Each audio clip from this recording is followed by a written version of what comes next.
You're listening to the Epically Geeky Show, a place for all things geeky.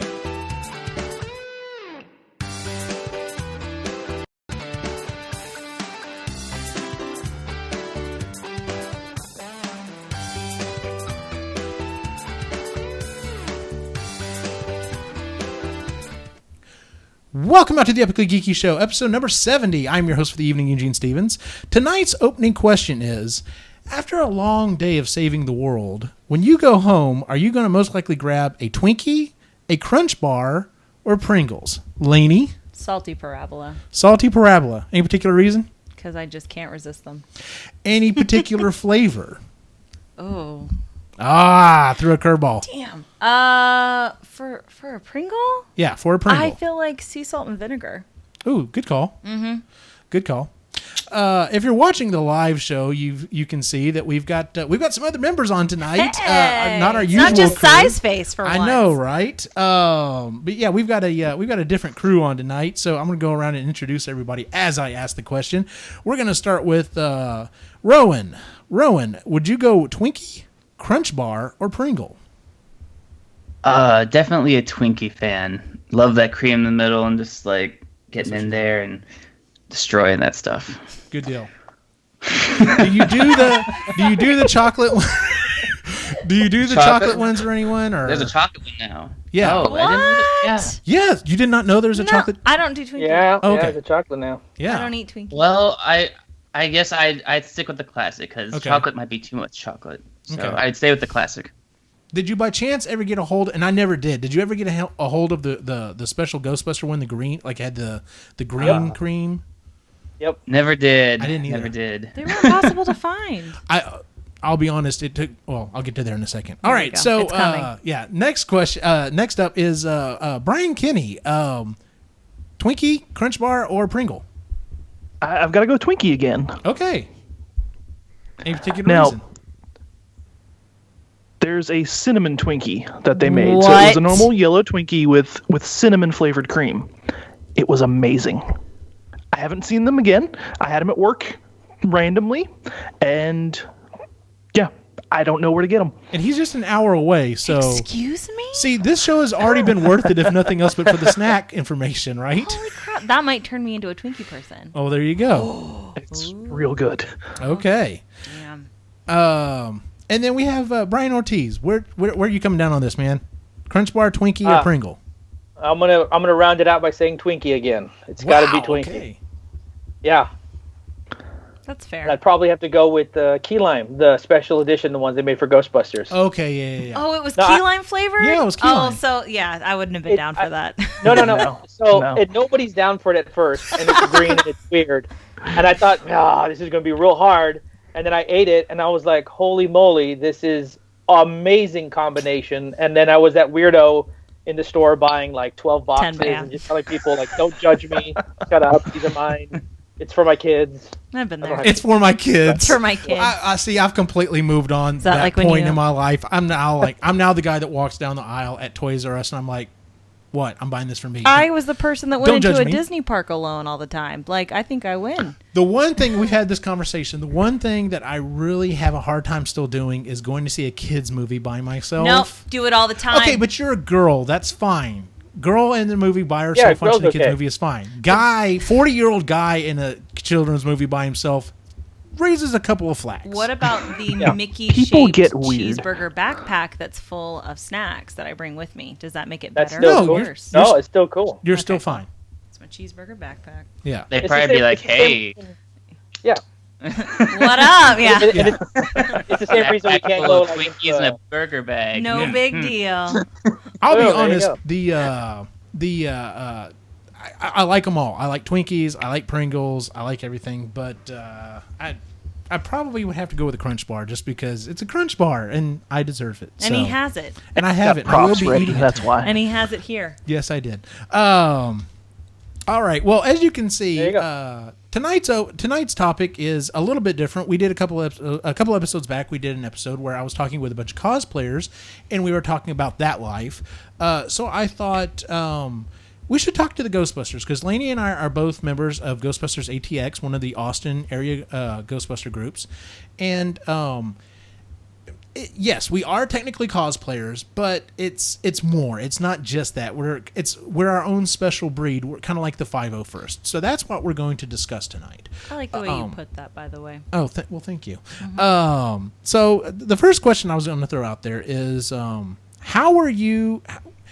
and when were you introduced to Ghostbusters? Would anyone like to go first?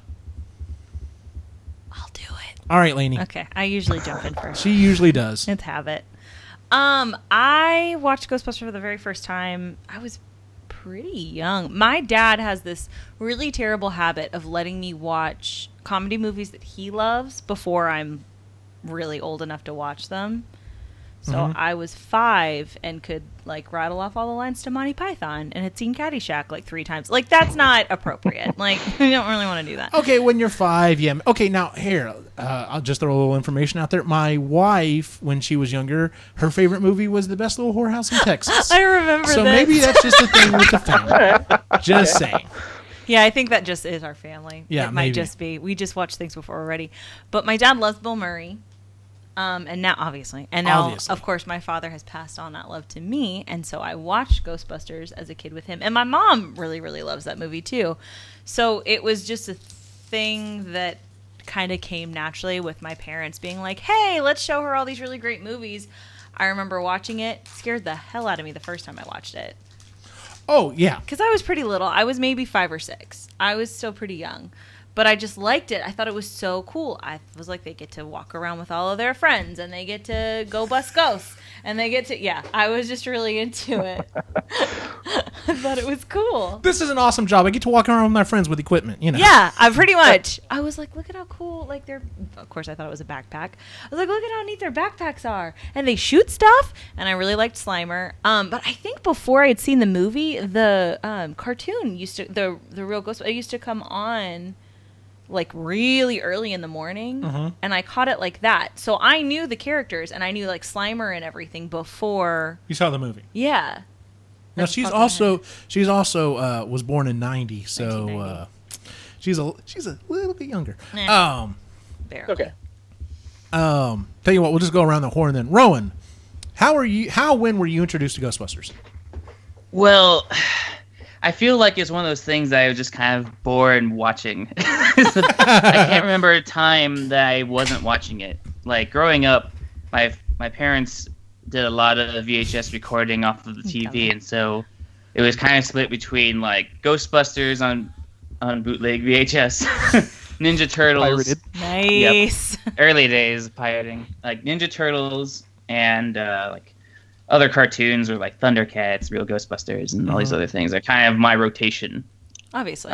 So I can't remember a time when I wasn't watching it, and just growing up as a kid, I would be a very religious experience between that and then the cartoons.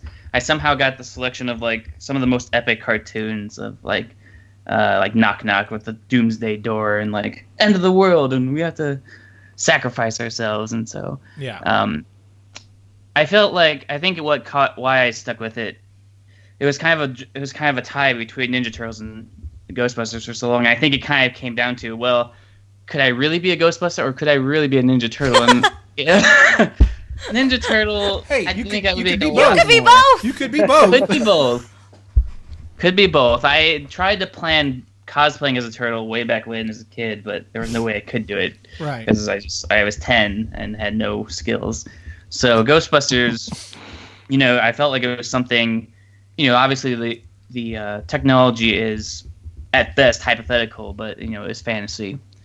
And but I still felt that was something that was somewhat obtainable even in like a real life setting. Like, you have people starting their own business, entrepreneurs, as you call them today, building their own equipment, which is something I do, and doing it with your friends.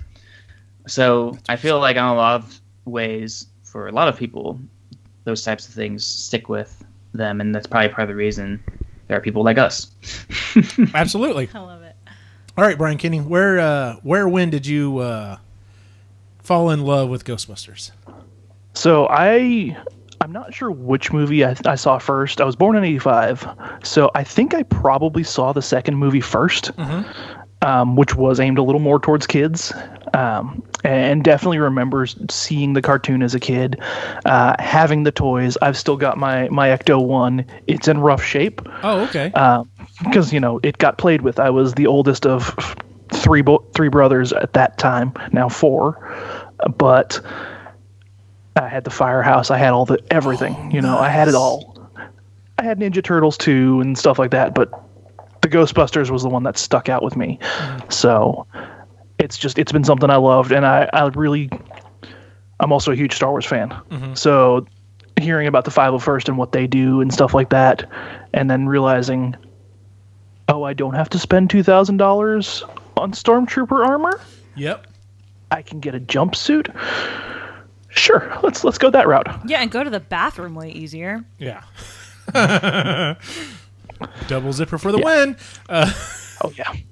So, Brian Ortiz, when did you fall in love with Ghostbusters? The year was 1984. It was a really, really good year. I was born that year. Honestly, it's kind of the same. It's kind of the same as Rowan said.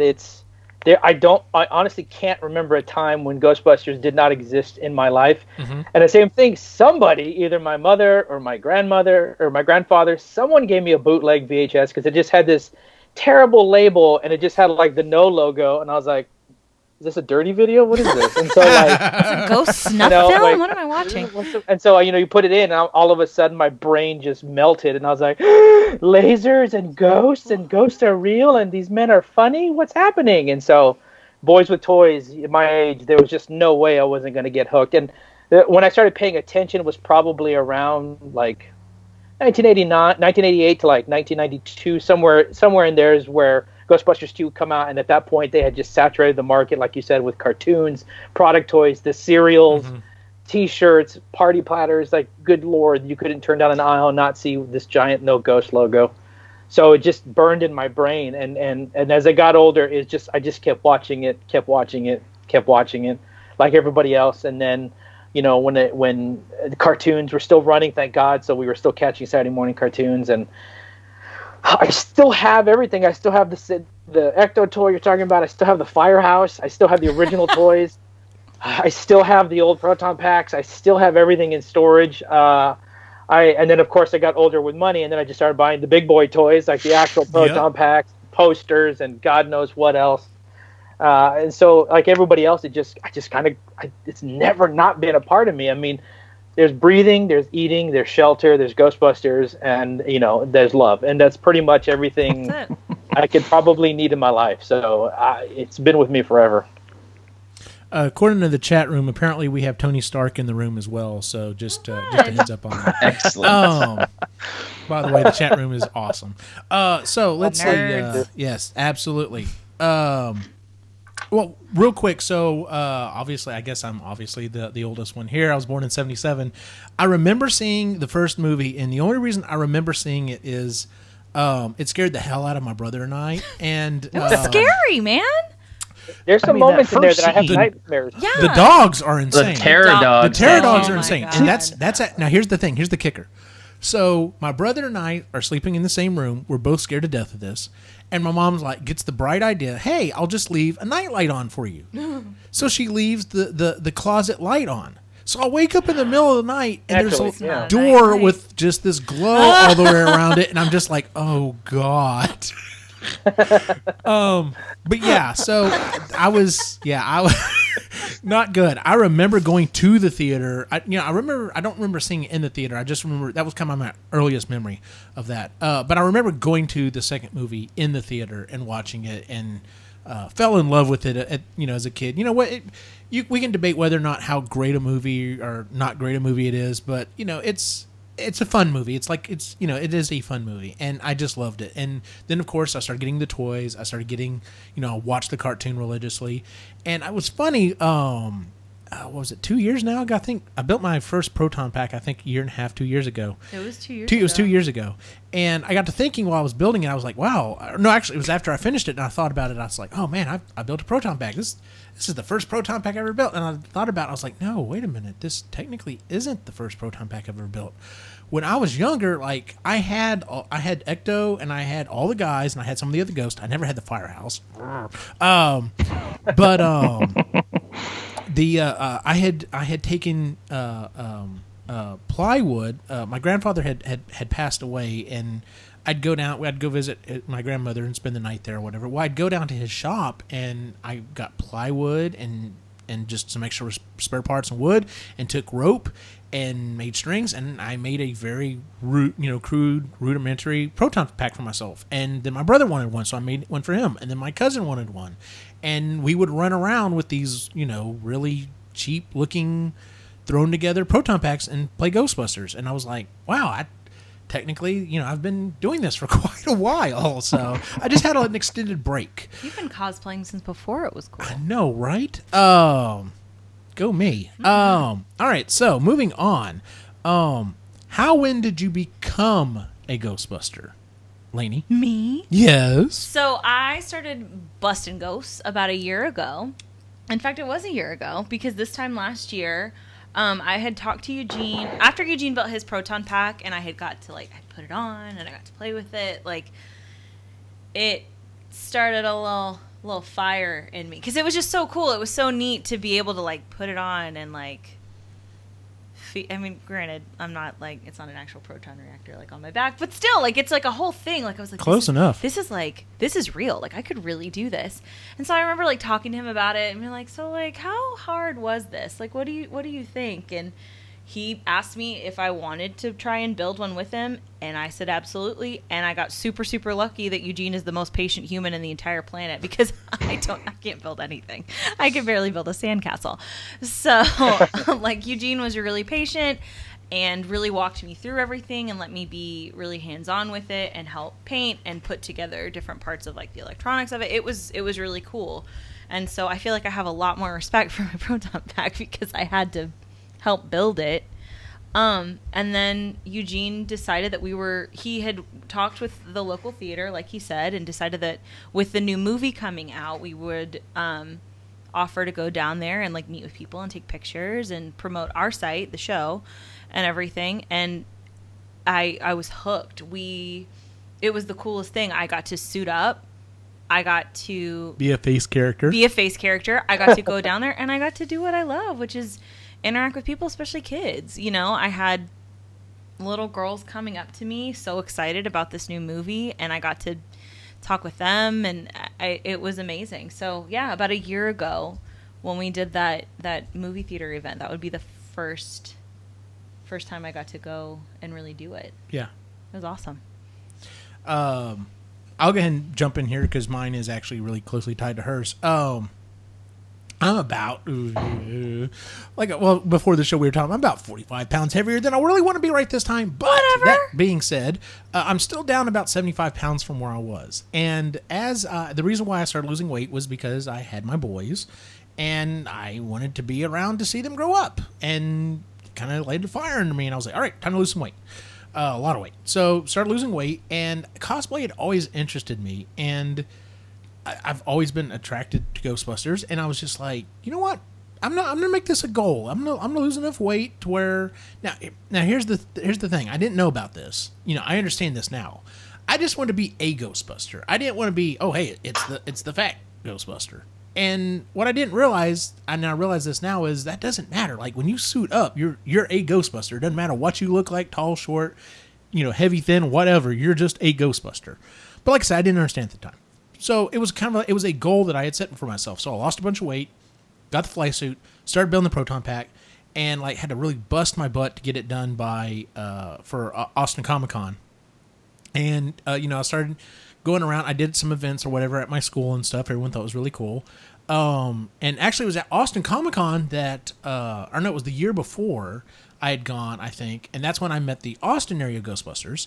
And I was like, wow, this is a thing. People actually get together and do this as a group and do charity stuff and cons, and that's really cool.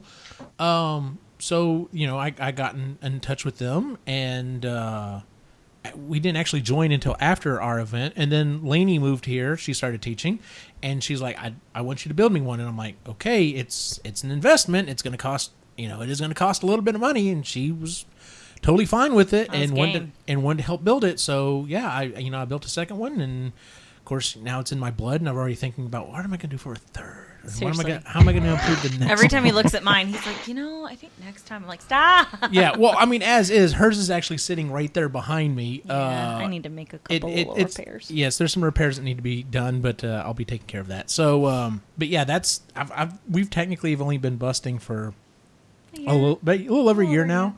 So, but yeah, I mean, I'm all in. I love it. It's my wife, thank God, is very, very patient with me with all of my little hobbies and everything, websites and TV, and podcast and ghostbusting and everything. But she's been very supportive of it, and being able to share that with my boys is pretty much cemented it completely. So, Rowan, when did you become a Ghostbuster?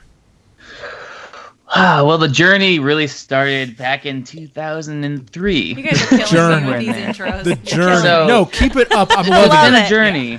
I love it. This was before franchises were really a thing. Mm-hmm. It started as I was a senior in high school, and I was really just kind of bored. And there was Wizard Convention coming up, and I was just kind of well, I want to do something for Halloween because I'm one of those people that are terrible at planning costumes for Halloween. And finally, I was well, I found Stefan's Plans, which is you can build everything from scratch. Mm-hmm. And I spent night and day building my uniform and a trap and a proton pack. And it was also around this time that kind of got the idea of doing a franchise type of thing. And I've seen a couple of things online, in the early days of the internet, of different types of franchises and these types of groups. And so I started the Northwest Indiana. I lived in Indiana at the time. Northwest Indiana Ghostbusters, which I should probably disclaimer is not the same as the group that is there now that was founded in 2011. But no relation. No relation. You got to say that. It's totally normal. True. And really from there, it just kind of took off. Once you get the bug to build a proton pack and build some of that gear, it doesn't leave you. I think I'm on my fifth pack now. Jesus. Altogether. And some I've built from hand scratch, and some I've built with parts I've bought. Mm-hmm. But yeah.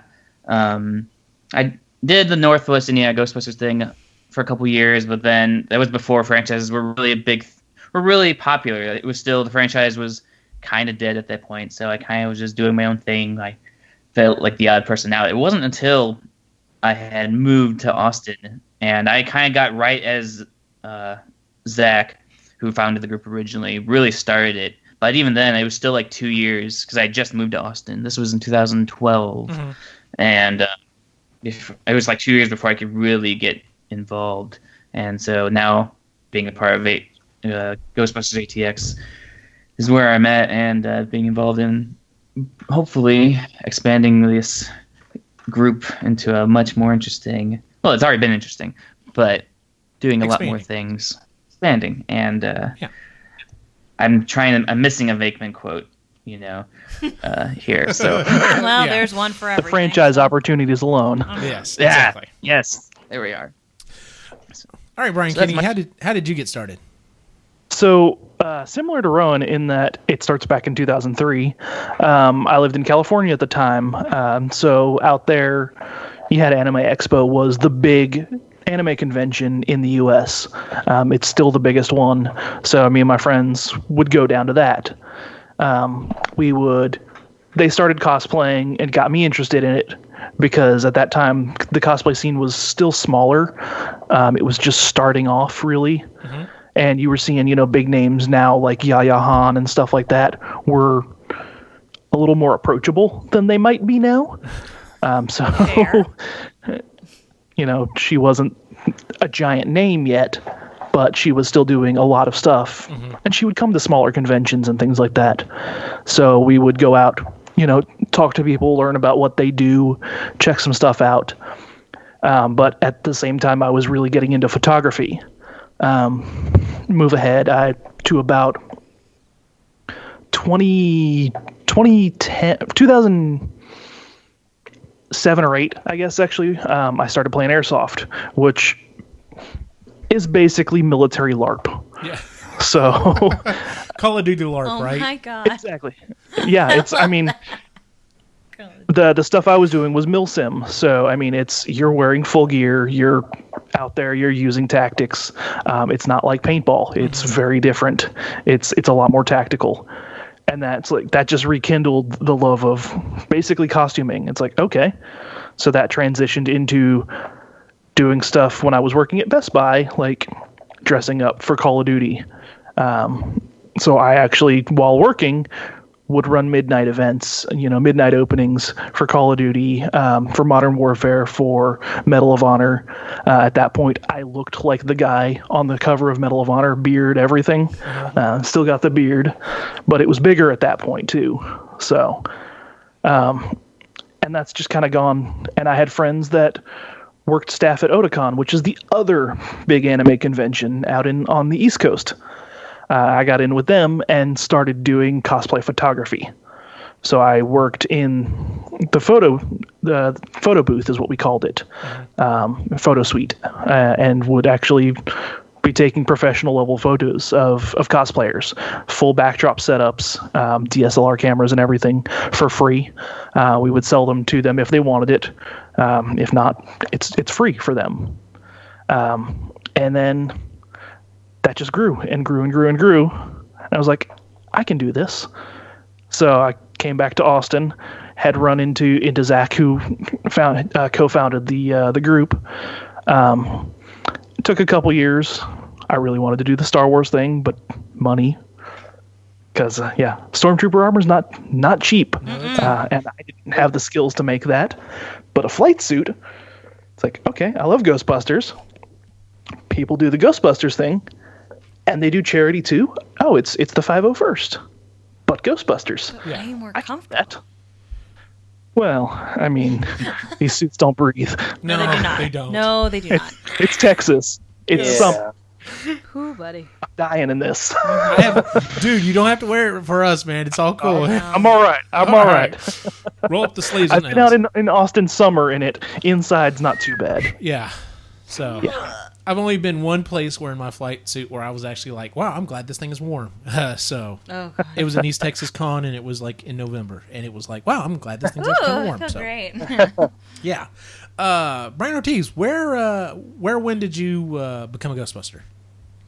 I built, same story everyone else. We all have built many, many things, but the first official uniform I built, where I had saved up my, summer money from my summer job, and I bought my first flight suit, which was in like 1998. And again, that's when like the GB community websites were so minuscule, but they had like the norm plans and all that kind of stuff. Mm-hmm. And so that's when I started doing my first research into the type of uniforms, and I bought the pistol belts and the tape holders and all that kind of stuff and the boots. And so I had spent a lot of money, but it was like cool because I was like in junior high, and I was like, oh my God, I'm a Ghostbuster. And I just started crying, and I was like, this is the greatest moment of my life. And so up until then, I just kind of had that uniform, and I used it for Halloween, and I used it, just because I wanted to be a dork and wear it around the house. And then Fair. officially, I think like 2012 or 2011, somewhere around there, the Dallas Ghostbusters had come down to Texas Comic Con here. And at the time I had started cosplaying for the first time, I was doing 10th Doctor. So I was doing a lot of 10th Doctor stuff. Nice. Okay. And then I saw this Ghostbusters table, and I almost fainted. What? And then they were, and to their credit, they were the nicest people I had ever met. They let me nerd out on all of their gear, which we all know if someone touches our packs, we panic. But like, they were just really cool. Like, hey, kid, do you want to put it on? And I was like, yes, mister, please. And so, I put it on, and that's it. I was hooked, and I immediately needed to figure out faster how to bring it to life. Mm-hmm. And I did. I spent the next year, I spent like a year, almost 2 years, collecting all the right pieces that I wanted, because, you get piecemeal here and there, whatever comes out on the boards. and then put it together, did the con like the following year in the uniform.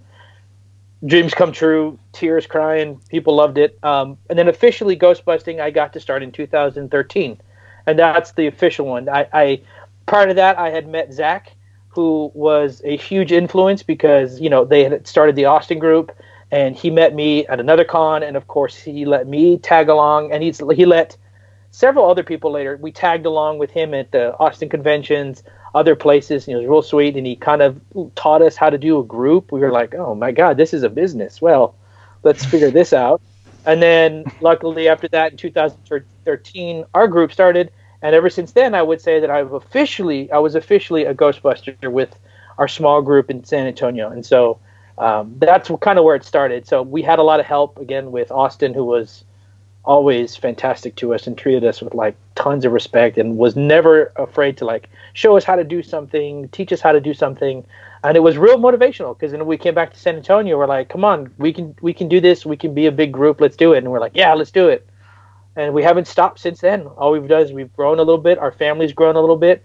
Our family's going to continue to grow. And I've been Ghostbusting since then. And I don't plan on stopping. It's the only cosplay that I have that never fails me. Good Lord. I can dress like everything else, and everyone's kind of like, oh, that's cute. But if it's a Ghostbuster, everybody's like, stop. Whoa! I need to touch photos. And I'm like, okay, cool, let's do it. Yep. Mm-hmm. So that's my story, 2013 up. Nice. That's awesome. What would you say is what is the most appealing? I know there's several things, but what's the most appealing thing for you? And actually, I'm gonna go ahead and go back to you, Brian Ortiz. What's the most appealing thing? Yeah. You know, more recently, I think the main thing has always been the proton pack. Like seeing a built proton pack in your home, like you have just displayed every day you walk in, you see it. That's kind of one of those like, yep, exactly. It's just like, you know, I've had like delivery men like bring food and then they have to like, hey man, is that a proton pack? And I'm like, yeah, like, yeah, that is. It's mine. Thank you. Here's the funny thing about that. Let me just throw this out there. Here's the funny thing I find about that is, I mean, we have them. We mess with them. We know we can probably name their parts and everything else. But honestly, most people have no clue. Like you could almost throw anything together, and if it even remotely looks like a pack, it's sold. So. Yeah.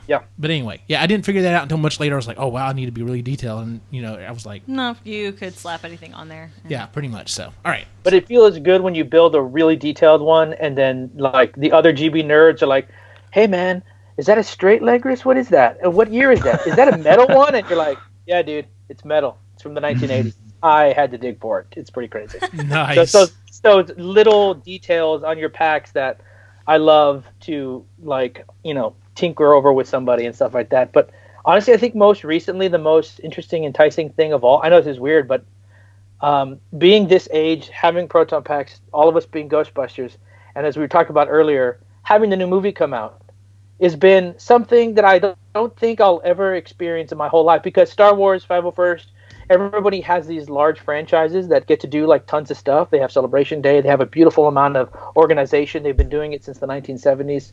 And like when the new movie came out, it felt like all of a sudden Ghostbusters had this huge playground that we never had before, with Ghost Corps actually working with franchises, sending them objects, communicating with them, bringing people out to the premiere. Like I've never been a part of something that huge before. Mm-hmm. And I think more than ever, more recently, that's been one of the most appealing, interesting aspects, is being a part of the movie process and being a part of the actual company itself. Because for us, Ghostbusters is like a movie, and it's a fun movie. It's beautiful. It's fantastic. And it's a dream, but being a part of the actual business itself and the franchise and the growing of the actual product, I think that's been pretty interesting. I've never done anything like that, especially on such a grand scale. And then being so supportive. You don't normally see that. It's not like Lucasfilm is always reaching out to every single member being like, hey, but here we can shoot a message to Ghost Corp and we'll probably hear back. Yeah. I think that's kind of cool. I've never really seen somebody do that. So more recently for me, being a part of the larger franchise has been really, really interesting. Brian Kinney? So for me, the biggest thing is I love tinkering and building stuff, and this has driven me way out of my comfort zone in building something. I mean, I've been doing it a year. My pack's not done yet. I'm learning every time I tinker with that thing. I'm, as Brian was saying, I know what this is. It's a Foster connector. I wouldn't have known that. Nice. I've got clippered valves sitting on my desk. Yes. Just random stuff like that. And I ended up getting a 3D printer, which I'd wanted to for a while, but never had a reason to get. So last year, I bought a Dremel 3D printer. I also, it's probably my fault that Eugene has a Dremel 3D printer right now. True fact. You definitely helped me decide on that model. Okay, that's fair. And I can actually, I can make. All right. Swoon. Oh, it's coming. Mine is literally being painted right now. Eugene's Put is that thing away. quickly coming. Hey, I had to. I'm proud of that thing. You should It be. needs some repairs because I might have knocked it off a counter onto tile floor, which hurt real deep, real deep. But yeah, I mean, I can't wait to finish my pack. It's just kind of been in a holding pattern just because of time and energy lately. But that's my goal this summer, is to get it done. And putting that thing on once it's done is going to be amazing. Yes, absolutely. Rowan, what's the biggest appeal for you? I think I have to. It's kind of a two-parter because I definitely agree with Brian Ortiz of like that community, how it's grown and how it's been fostered by Sony and Ghost Core. And I think it's probably easy to say it's one of the few communities where the license and the franchise owners, Sony actually kind of has been acknowledging like all these franchise groups and not throwing out cease and desist orders because there's groups that are doing all these information or all these different conventions and charity work and that type of thing. But I guess honestly the most intriguing for me at this point, it's like once you get down to, after you've built the equipment and you've made this, character, that even though I say character, it's still us in the uniform, but like being able to go out and being able to do that whenever I want. When I throw on this uniform, it's this extension of me, and being able to, it kind of makes me more approachable in the broader community. I don't know what it is. I think it's, it's kind of like what Brian was saying, is like people see a Ghostbuster and you're like stopped on the street and they're like, whoa. Yeah. But, I feel like there's like a sense of community, but also a sense of responsibility of like, of holding kind of holding yourself up to a higher standard. And that's not to say these other communities don't. That's not what I'm saying at all. So, but I think being able to be involved in things that I wouldn't be involved with normally, whether that's conventions or charity work or, even birthday parties. We did Daniel and I did a birthday party, which was a Ghostbusters themed birthday party last year. And like, just, I guess allowing to be involved in other people's lives that way. Even if it's just something that's showing up, makes, the kids happy, it makes the, adults happy. And I guess that's what intrigues me the most, is that, you could basically walk into a room and people know who you are to a point, and they know what you're about. And just because of the community we have built, and this goes out to the whole global community at this point, of like, you know what you're getting, and because of that, we are very accessible, and it makes me feel good. And I think that's what that like connection, that network, is what I find the most intriguing at this point, having done it, kind of been doing it on and off for this long. Brian Kinney, is there a battle going on in there behind your? Yeah, there's a Key Cat battle happening. We're watching the cats do their thing. Yeah, here. I keep looking back at them. They're facing off with one another right now, and it's driving me crazy because I can hear Let's play some bets. Let's do this. I'm betting on the orange one. Yeah. I closed them at first, and they decided to knock on the door until I let them back in. Gotcha. Obviously. Yeah. That's what key cats do. That's exactly right. I get you. Lainey, what's the biggest appeal for? What's the biggest appeal for you? Oh man, there's so many, really. But I think it goes back to. I agree with Ron. That accessibility. People are so much quicker to approach me as a Ghostbuster. Sometimes it's a good thing, sometimes it's not. But for the most part, it's always like, for me, for the most part, it's been pretty good. But I think overall, like, especially, like I said, with the new movie coming out, it was really cool for me to get involved in the community and learn how many women are involved. That was kind of cool. It is still majority men, and that's fine by me. But, like, that was kind of neat. But something about, like, I could have 100 rude dudes come up to me and talk to me about how terrible the new movie was and this, that, and the other, and talk to me like it's my fault. But if I have one... Which, unfortunately, we have had that encounter before. It happens to me at least, like, once a con. But it's whatever. But honestly, I could have 100 of those, and if one little girl comes up to me and gets excited about the pack and talks to me about how she wants to be like Holtzman and learn how to build stuff and get involved in like the STEM community, it makes up for everything. The look on those little girls' faces when they see not just a Ghostbuster, but like, oh, that's a girl. Like, holy crap, I could do this too. Like, that representation I feel like is so important. And to get to be a part of it at this time has just been amazing. I'm getting to live out a fantasy that I've had since I was a kid, which is awesome. I get to interact with people. I have met the coolest people in this community. Everybody's like striving for the same thing. It's like everybody's just trying to do a little good in the community, and it's all about like fellowship with each other. I've loved it. But that interaction with these kids is... I love it. I cherish it. It's amazing. I've never left a con or anything without just like a super full heart, because I've had at least 3 kids come up to me and get so excited that there's a real Ghostbuster right here and I can talk to her and ask her questions. It's amazing. And then some of the adults, they get so like nostalgic, and I love to hear their stories about the first time they saw the movie, and I love it. It's wonderful. And side note, it's let me get really, really close with Eugene, and that's been really cool. Eugene's my brother-in-law, and spoiler alert, when he first married my sister, I was not pleased. I was like, who's this guy? But it's been really fun. Like, Eugene and I get to go out and do this super cool thing together and have a ton of fun and banter off of each other. It's been really great. Like, just together we've met so many cool people in this community. It's just nice to devote spare time to something that genuinely feels worth it. It's awesome. To wrap that around, I'm with y'all. Like I said, I've always liked working with my hands, and wood is, there's a lot of time, a lot of effort, a lot of money that would have to go into that. Plus, I really wasn't able to, I didn't feel like I could really express my geeky side with that.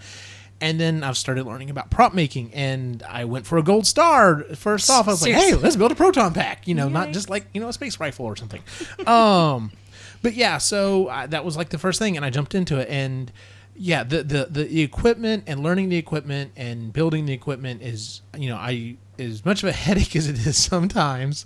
Check my Instagram, you'll see what I'm talking about. Yes. Stupid humidity.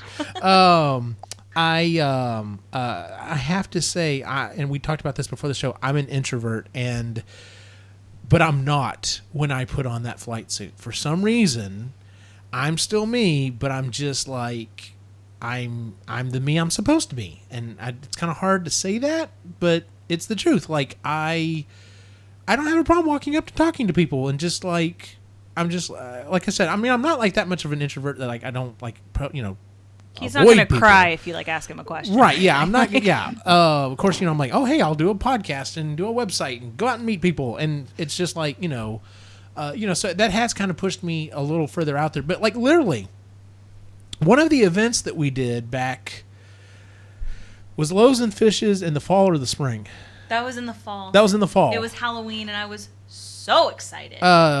Brian, Kenny, and Lainey and I did an event for Ghostbusters ATX, and we went to Mobile Loaves and Fishes, and we got there. We weren't really sure what we were doing. We knew they were playing the movie, and they were like, "Oh, hey, yeah, we're gonna have y'all out there, taking pictures and doing stuff like that, meet and greet with the kids and everything before the show." And then we'll do the show, and then y'all can hang around if you want to or whatever. And we're like, okay. And they're like, well, where are you going to put us? They're like, oh, we're going to put you up here on the stage. Yeah. Like, you're going to be up on the stage, and if people want to come take pictures, then they can. And I'm just like... Lainey was full steam ahead. I was ready. And This I'm was just my like, moment. oh, okay, sure, why not? And, like, I looked at her, and I was like, even 2 years ago, I never would have pictured this. Like, if you asked me, hey, do you want to go dress up as a Ghostbuster and go out in public events and, like, meet people and be really social and everything? And I would have been like, are you insane? And now I'm just like, yeah, sure, sign me up. When are we doing it? This weekend, next weekend? Let me know. So, yeah, to me, that's the biggest appeal is, and, yeah, seeing the kids' faces. Like, when I would now work at a high school, but I used to work at an elementary school. And when I first finished the pack, we had a dress as a superhero day. And I'm like, well, Ghostbuster, that's a superhero. It counts. So I wore the pack in and stuff. And what was funny was I thought for sure, because my office was down near the kindergarten wing, I thought for sure the kids weren't going to know what. No, all the kids knew exactly what I was and loved it. And that's I really was like, ooh, this is really, really cool. Yeah, so... Anyway, all right, so next question. Moving on, because I don't want to take everyone's time too much. You can get sappy. It's okay. No, it's fine. How has being a Ghostbuster affected your day-to-day life? If it has, Lainey. Oh, man. She was ready. I'm a teacher by day. That's my actual, job. And it's kind of changed the way that I relate to my kids. Like, when I got my classroom full of students this year and I got to tell them that I was a Ghostbuster and show them pictures and everything, they immediately, they had 110 questions and they get so excited about it, and it's changed a little bit of the way that I just relate to them and talk to them. They were better able to be like, oh, so she actually kind of does cool, fun stuff, and da-da-da-da. That's how they learned their teacher was She's a huge an actual nerd. person. Yeah, they were like, wow, our teacher's kind of a nerd, and it's kind of great. No. I know. And I actually got the opportunity, too, we did a science lab this year, and one of the things that my kids learned about is the different properties of matter. And Eugene and I had gotten to make ectoslime, obviously, over the summer and take it with us to Geek Fest and all this kind of stuff. So I decided that I was going to make it. And I literally centered an entire lab about matter and made it Ghostbusters themed. I came in my suit. We did the whole thing. They were so excited. It was amazing though. It was something about putting that theming on it, coming in, and because I went all in and brought the suit and we really, really did it up right. We played we had a whole day. They got so into it. They were invested in it. It really has. It's helped me better relate to them. Plus, it's just really fun to be in a conversation with somebody and just drop oh, I'm a Ghostbuster. That's awesome. Yes, That is so much fun. And when they're like, what? I'm like, no, let me show you. And I show pictures. I love doing that. That is the best. That's the absolute. You can really gauge somebody, how cool they are based on their reaction to that. If they think that they're way cooler than you, I don't have time for that. You can just go over there. Yeah. But if they're what? We're going to be friends. It's cool. By the way, now that I work closer to you, if you do that again this year, I can help you out with that one. Please do. Yeah, so that's the other thing. I will say this. As far as day-to-day life, a lot of people want to borrow the pack. Girl. No. I've had 4 different people ask me this year. I'm like, you can borrow my suit.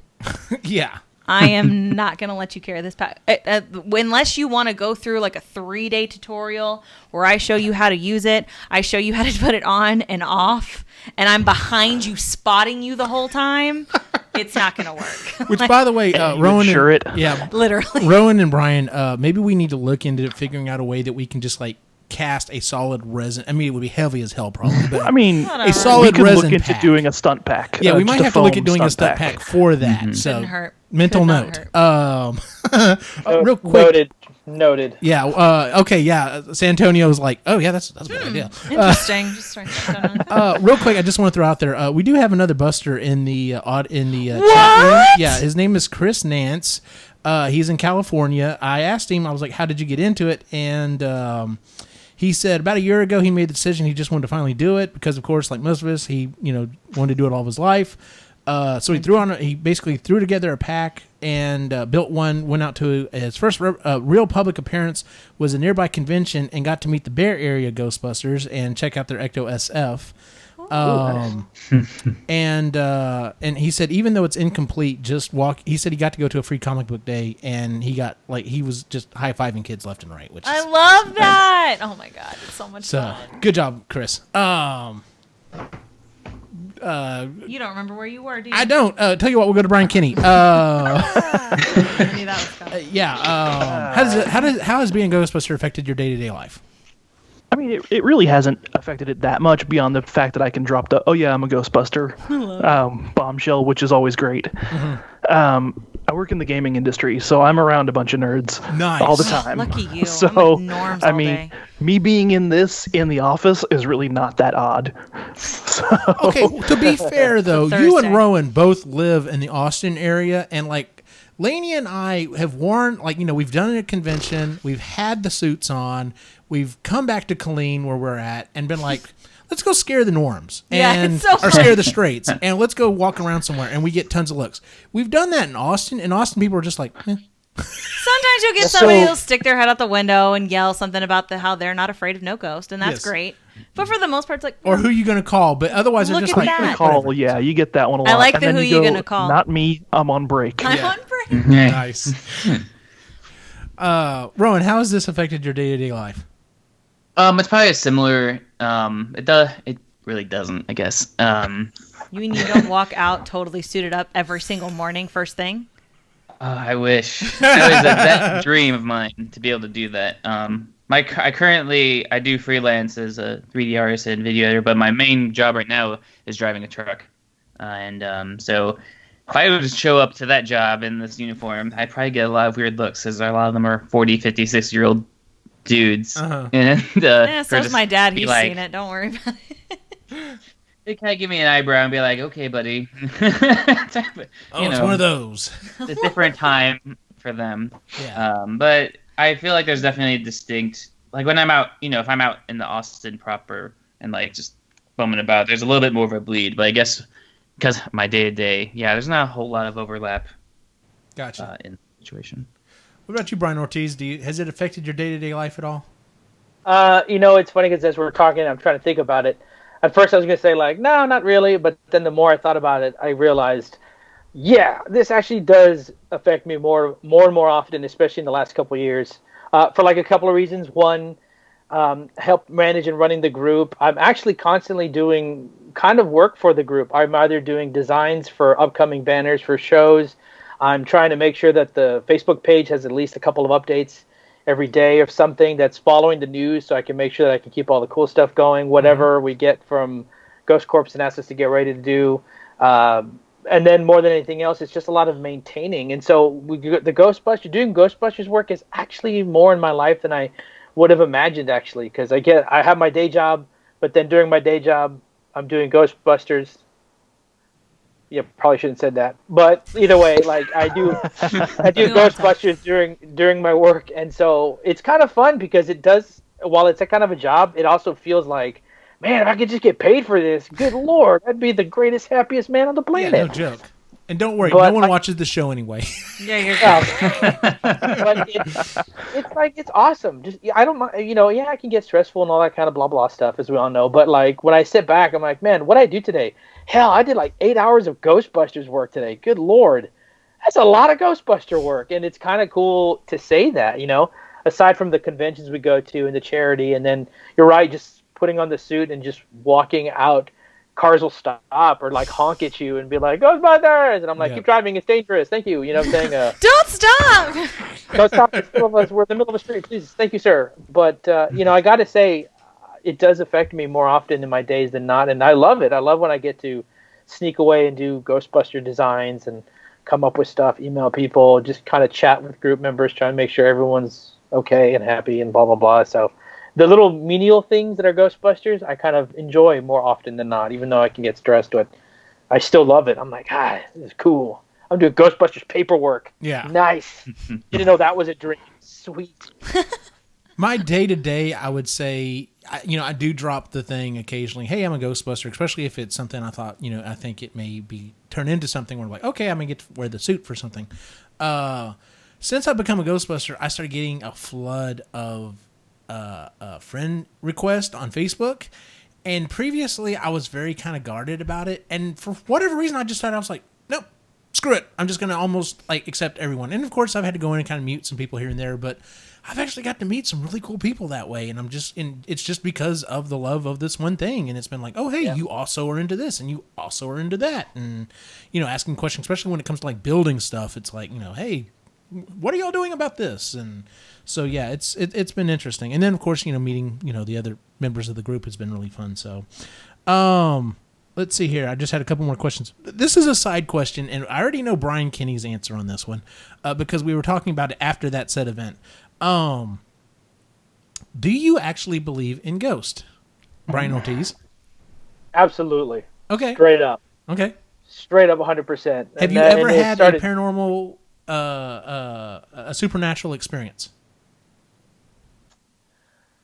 Yes, I had one that was very unexplainable, and it was moving objects, something that wasn't, and it was weird. It was a stack of quarters. We were staying in a hotel in Mexico once, and Mexico's haunted like crazy everywhere. And so we walked out. We just went downstairs for a second to get something. We came back, and there was all of our quarters were stacked on our nightstand. And I swear, there's no conjoined rooms. We all left the room. Nobody came back. We were all together, and it was just to this day, none of us can explain why that happened. And so I'm going to attribute that to the supernatural instead of a prank, because I want it to be so. Right. I say yes. I 100%. I love watching ghost shows, and Ghostbusters just fueled it even more. But absolutely yes, ghosts are totally real, and I would never want to piss one off. Absolutely, so, straight up. All right, Rowan. Do you believe in ghosts? I have to err on the side of a skeptic on that question. That's fine. I guess I've never been much of a religious person. So I guess that kind of all intertwines in there. I say the closest I would be is the sense of a Jedi of there is a force and it surrounds us, penetrates us, binds the galaxy together. Of course, I would love it if I would love it if it were true. I suppose show me the evidence would be the best policy on that. I've done some ghost hunting, like when I first started doing the franchise thing. With it was me with the uniform and then a group of friends who just kind of played along. we went to it was those times. We went to a place called Gypsy's Graveyard, which is said to have this haunting of the graveyard, and there's some Indian gravestones type stuff, and you can if you listen to the bottom of this particular statue, you'd hear a heartbeat, and there's cold spots and things like that. And there was that was an interesting experience. I don't think we learned a whole lot. We didn't have any real equipment to do any scans or anything. I think the scariest part of the whole night was when a bunch of high school teenagers drove through and freaked us out and started romping around the graveyard, probably pissing off anything that is there. Yeah, that was probably the scariest thing because we weren't sure what they were gonna do, and they're kind of drunk. So Biff. yeah, and skeptic. Show me the evidence. Brian Kinney, Laney and I already know your answer, but what do you believe in ghosts? So I do. I've had a few experiences of my own. Probably the most impactful one was when I was a kid. There was a house across the street that everybody always said was haunted. I was home alone and was walking back to my room. So my room was right next to my parents' room at the end of a long hallway. So I'm at the end of the hallway looking down into my parents' room, and I see somebody in my mom that I think was my mom. Given I'm probably 9 or 10 at this point. And then it clicks a minute later, wait, nobody's here. who is that? So I run, duck into my room, and then I'm like, nope. I think I hid in my closet at that point for like an hour. No. Whole lot of nope. You were cornered. No. Yeah, well, I didn't care. The door was closed. I'm like, nope. It's a whole safe lot of in here. nope. Safe. Exactly. This is my space. Oh my god. It was My the bubble. stereotypical lady in white, which I don't know if that was my mind playing tricks on me or what, but I've had other experiences since, so I'm a little more inclined to believe it. I've had experiences at the USS Lexington, which is a very haunted That's- location. Yes. Super haunted. Good Yeah. God. Extremely haunted. Yeah. Super haunted. Beyond just feelings, I'm a little sensitive to that because I'm an empath. I pick up on other people's feelings very easily. But I've also I did see an apparition there, which is one of the ones that people do report being there. It's a guy who people think is a tour guide. He's not. He's he's an apparition that is a sailor in full uniform. Yeah, basically, it's Ghost host. dimension. But yeah, that was an experience. They do haunted tours there during the Halloween season, which I'd love to do because getting into that ship at night, Ooh, girl. while it sounds awesome, I don't know about that. There's a certain threshold. You're like, this sounds awesome, and then you get there and you're like, Just maybe take your not. pack with you, like, just to be safe. So, Lainey, were you on the episode? when we I talked was on about- that episode. We but actually I did can an episode. refresh By the way, go everybody. back and listen to that episode if you haven't. It's a really good episode. It was a really good episode, but we talked about it, and yeah, Lainey has never had anything happen, but she Not to me personally. It has happened to multiple people in my family. right.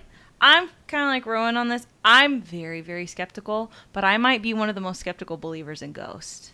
Like, truly, like, there's a lot of, like, really stupid stories about, like, hauntings and stuff. Mm-hmm. I need if it's something that I can look at it and easily explain it, whatever. The Right. town that I went to college in, there was, like, some story about, like, oh, this gravestone is haunted, and did a look at the changes that have happened to the thing over time. I was like, that's oxidation. That's not a thing. Nice try. So, but... like I said, a lot of weird paranormal happenings have happened to people in my family. My sister's had an experience in an old house in her hometown. We have a lot of things with, like, spirits of dead family members, like, coming to us in dreams. Like, we seem to, for whatever reason, have a weird, like, communication line with the dead. It's very weird and strange. Which is why I married into the family. No. Yeah. Great for Eugene, right? Yeah. It's more so like my grandmother and my mother and Christy too. But I get like little hints of it, not quite as clearly as they do. They'll have like full on messages from loved ones. I don't get that. I usually get like a little nudge, just a little like, "How you doing, honey? You okay? Everything good?" It's more like that for me. So, but yeah, I do. I definitely believe in ghosts, but it better be like a damn good ghost story. So I like to watch like all the like stories. Like, oh god, like there used to be a really, really good one on History Channel that was narrated by this super creepy guy. Oh, I loved it. But I watched a lot of those. I'm really, really into it. I like going on haunted tours. Like my dream vacation is to go to New Orleans and just like tour the city at night. Every night. Yeah, I think I would do that with you. Oh my god. Well, it was I don't so know. Fun. As long as we have a knife or a gun or something. For a ghost? For the other things you find in New Orleans at night. Oh, right. That. I'm not so much worried about a ghost. That's exactly what friend Just of the saying. show Parker said. He goes, maybe Yeah. we go armed. I'm like, Yeah, maybe well, we go armed. Yeah, and I'm not talking a proton pack. Yeah. I'm like, I'm fine. And then, of course, yes, like I said, go back and listen to the episode. I've had an instance. I worked at a movie theater that was haunted, and God, there were several yeah. things that happened there. I won't go into it here. Like I said, go back and listen to the episode.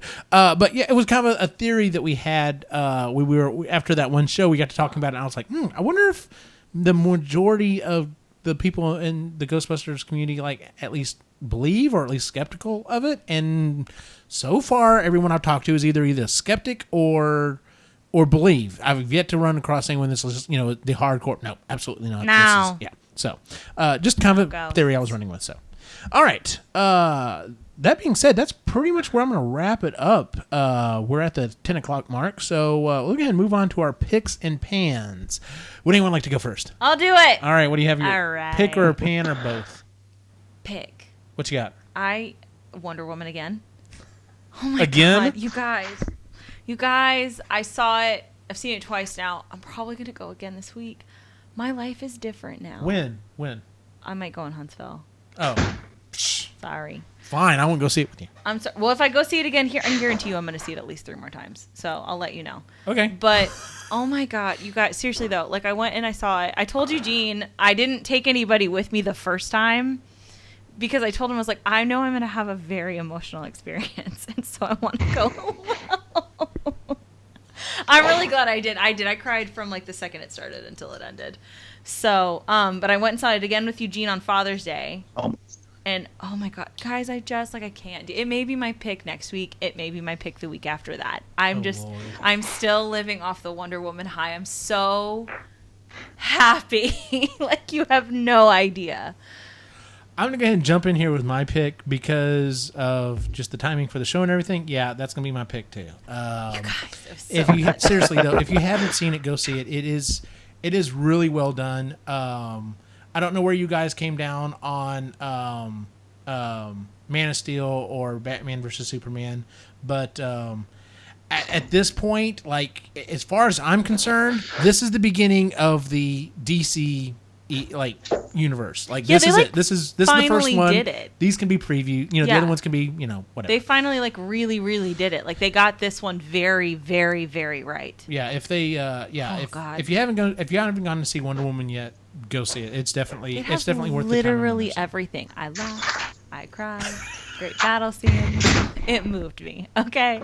That's gonna be a quote on the poster. I'll get. I told Eugene too. I was like, I literally went and saw it, and the next day I ran the fastest mile I've run since I started.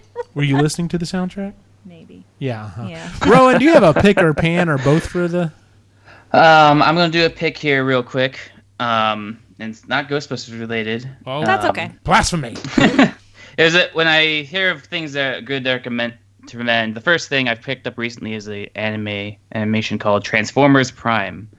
I've Netflixed the crap out of this thing. You can find it on Netflix, and you can basically it's a animated series. I think it's coming out around when the second or third movie came out, and it's got a very good character development. It's animated really well. You got Frank Welker in there as Megatron, and Peter Cullen Prime, and you got like Steve Bloom as Starscream, and it's just done really well with very good characters.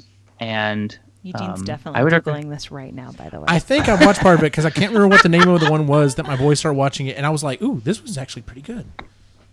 Right. On that note, I do have to skip out a little early. That's cool, dude. So enjoy talking to everybody, and I will catch you on the other side.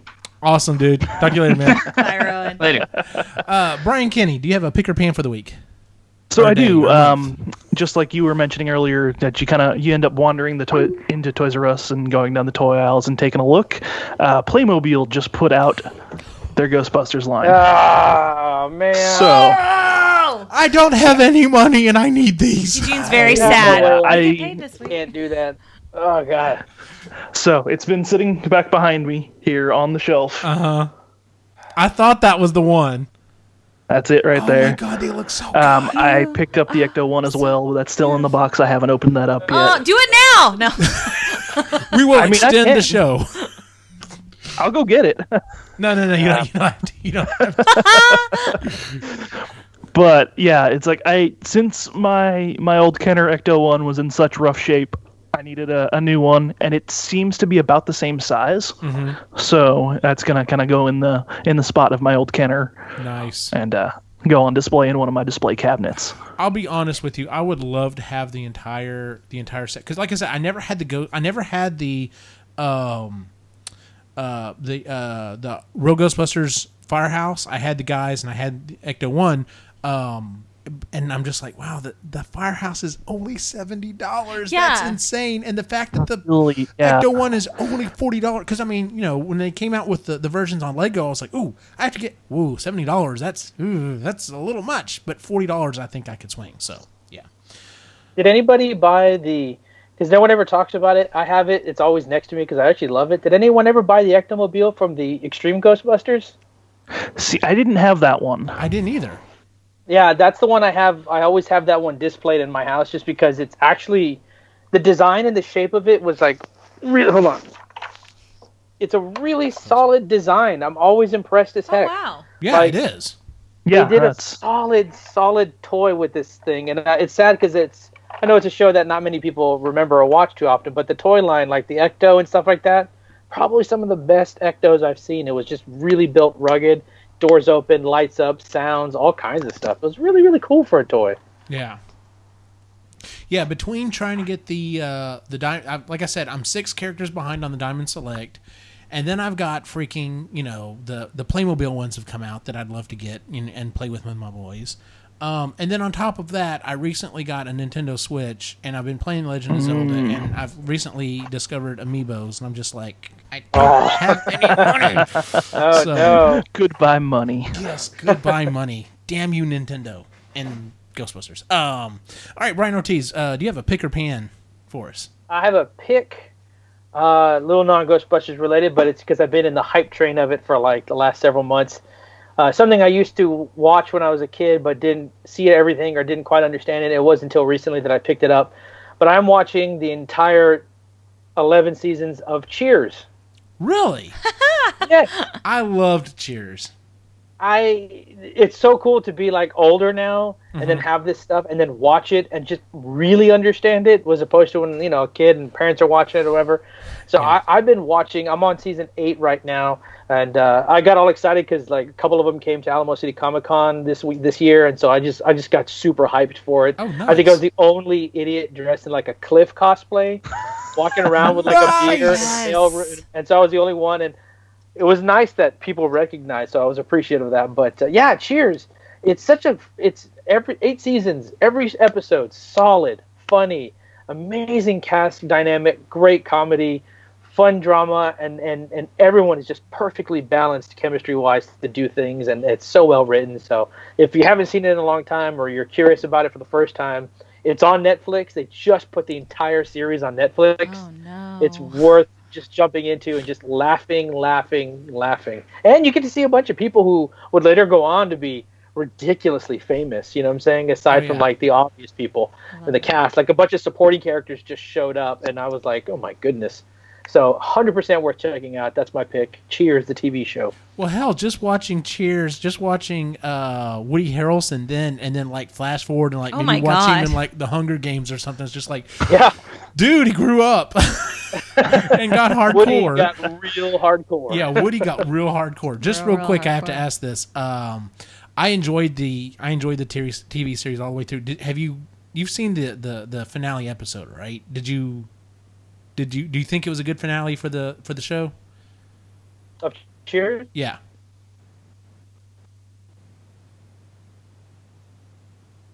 When I first saw it at the time, I was young, right? So I was real tearful. To me, it was just like, oh my God. So it just kind of like, I was like a kid when it came out, like in what, the 90s, early 90s, late Yeah. 80s to mid 80s, Late early 80s, 90s. early 90s. Y'all think I talk fast? I know. Your Skype kind of messed up for a second. That Like was- it slowed you down. We were all waiting for you to talk, and all of a sudden it just went. Yeah, it was like you took the biggest pause. pause, like you were really thinking about your answer, and it was like, And I was like, "Geez, I thought I talked fast." Oh, sorry. that was Sorry. awesome. It's all good. No, I was just saying that it's been a while since I've seen it, but I do remember when I did see it, it was just real tearful for me, at least at the time when I saw it. Maybe I'll be older now and be like, I don't know. I thought it was. I mean, I haven't watched it in forever, but I thought the series finale was. No, I thought the series finale was really like, because sometimes you watch a show and you watch the series finale and you're just like, that was it. Yeah. This one I thought Yeah. wrapped everything up, and I was like, okay, good. Lost. That's an art. Yeah. So, Never watched it. Is it weird that the theme song for Cheers, I think I'm like conditioned, like Pavlov's dog. It Everyone puts me is. to sleep. oh, what? Because when Then I you was say a Because drink. it would come on late. it came on late and I was having to go to bed. So whenever I hear it, like I swear to God, like I'm like, oh, good night. Like I'm gonna just test this theory next time I go on a road trip or something with Lainey. I'm gonna put I it on will and just watch start her pass yawning. out. I will start yawning. That's I really hilarious. will. That's better. That's better than hearing the song and then immediately be like, oh, I need to go drink hard right now. Like that's so you're probably point. in better. buddy. I just want to drink a beer, chill with some friends, and watch Cheers. That's what it makes me want to do. I like Absolutely. All right, ladies and gentlemen, that has been our show for the week. Just a quick reminder, Geek Fest is coming up August 18th to the 20th. You will see Lainey and I there. We'll be there with a booth for the Epically Geeky website. Sarah should be there to live streaming as well. If you would please give us a 5-star rating on iTunes, Stitcher, and Google Play. It really does help out. Let everyone else know, that you watch the show, where to find it. All those extra views do help out. Kind of, reinforces, hey, it's worth our time. Yes. Even though it's pretty much just an excuse to get together and talk with our geeky stuff with our friends every week. So. We're hilarious. Also check out some of the other episodes on our network. We've got the Marginally Geeky Show. We're going to be recording hopefully this week, maybe next week, about our next book that you did not read because you didn't want to read it. No, because it's too real. Because I'm living it right now. Oh Lord, we're doing The Handmaid's Tale, and you're not living that. That's why I'm training so hard. So when it comes true. Oh geez. And then we just dropped an episode of the Epic Rhythm and Brews. Crap, what were y'all talking? Instrumentals. We talked about favorite instrumentals and went on and on and on about Celine Dion for no reason. It was pretty funny, so you can check it out. It was funny. Game Rambling. I'm not sure if Cyrus has a new episode coming up here pretty quick. We'll see. Get on it, Cyrus. And then I should hopefully have a new episode of Epically Geeky Makers out this week. We shall see. You can find the website at epicallygeeky.com. Find us on Facebook, Instagram, and Twitter at Epically Geeky. Where can we find you on the internet, Lainey? You can find me on Twitter and Instagram at It's a Lainey Bird. You can also find me over, like Eugene said, on Epic Rhythm and Brews. And we have launched our Epic Rhythm and Brews Spotify. So if you guys want to check that out, it's just all one word, Epic Rhythm and Brews. You can see some of the playlists from the shows. It's pretty cool. So we're really excited about it. Give us some feedback on that. Let us know what you think. Good deal. Brian Kenny, where can we find you on the internet? I'm Brian Kenny on Facebook. You can also find me at Cercius, SERCIUS 85 on Instagram. Mostly what I'm putting up on there is my props. As well, you can find us Ghostbusters ATX on Facebook. We're at ghostbustersatxblog.wordpress.com as well. Nice. And Brian Ortiz, where can we find you online?